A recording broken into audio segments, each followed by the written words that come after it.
Hello, my name is Victoria Prenti. Today is February 19th, 2020, and I'm a former plural wife and former sister wife from Utah.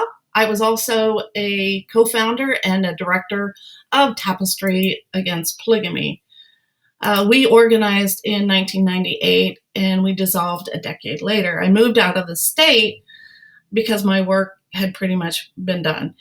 And the reason why I am doing this video is because there is a Senate Bill 102 that just passed the Utah Senate, and it is to decriminalize polygamy. And I certainly hope that the legislature has done their homework, but much of our history is gone.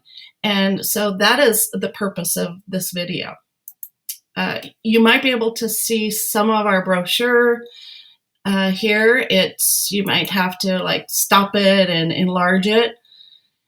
And we did a lot of work while we were in Utah, and we met with two of the governors and the Attorney General's office. We did tell our stories.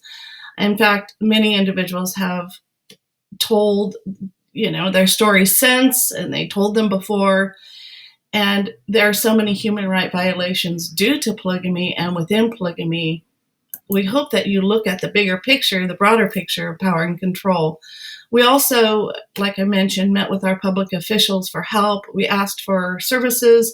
We asked for prevention material. We gave them the Duluth power and control chart. And actually, the Attorney General's office turned it around to create a safety net for the polygamists. And so this has been a concerted effort to decriminalize polygamy. And it is in this book, one of our advisors, John Llewellyn, who was a former lieutenant in the sheriff's department, wrote this book about a case that we handed over to the Attorney General's office, because they said if they had a case, then they would,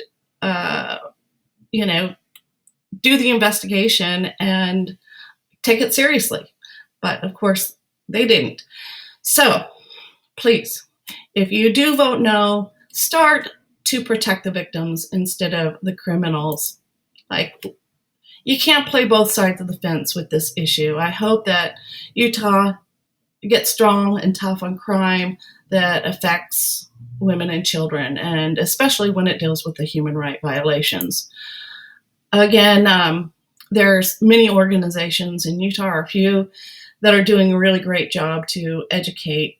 And I hope that you listen to your constituents. And if you need to, you can always find some of the former members of Tapestry and other organizations that existed during this era. I promise you, if you do your homework and you get tough on crime, then you will be glad that you did.